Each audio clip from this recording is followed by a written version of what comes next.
Hello students, आज हम करेंगे प्रोबेबिलिटी जिसमें हमने करनी है बेस थ्योरम। कल ही डाउट आया स्टूडेंट्स का कि मैम बेस थ्योरम का क्वेश्चन करवा दो। ठीक है, 4 मार्क्स के लिए इंपॉर्टेंट है ना। तो इसमें क्या है, bag 1 contains 5 black and 5 red balls. तो हम सबसे पहले हमें बोल रखा है कि bag 1 contains 5 black and 5 red balls. तो हमने राइट कर लिया, ब्लैक है 5, रेड भी है 5। तो बैग 1 में टोटल कितनी बॉल्स होगी, 10। Then bag 2 contains, second bag contains 4 black 6 red, तो total balls 10। Bag 3 contains 7 black 3 red, total balls 10 balls. Okay, then one bag is chosen at random.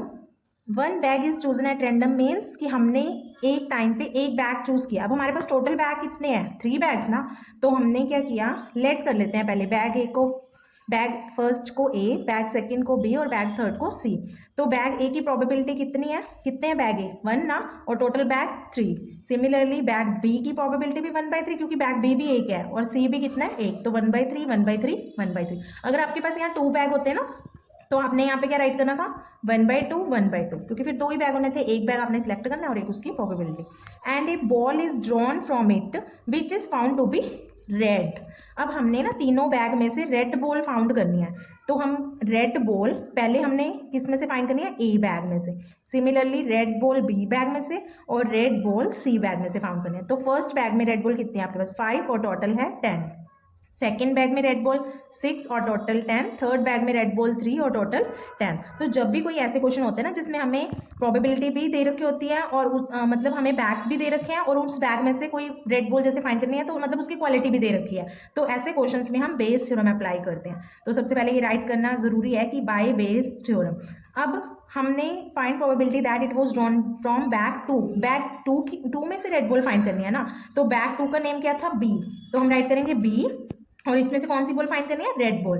तो हम क्या करेंगे, सेकंड बैग की प्रोबेबिलिटी और सेकंड बैग में जितनी रेड बॉल थी उसकी प्रोबेबिलिटी को हम फॉर्मूला में सबसे ऊपर ऐड करेंगे। कहने का मतलब जो आपने फाइंड करना है, सेकंड बैग की फाइंड करनी थी ना, तो सेकंड बैग की प्रोबेबिलिटी और उसकी रेड बॉल यानी उसी की क्वालिटी वो आपने ऊपर रखना है और अपॉन में सबका सम करना है।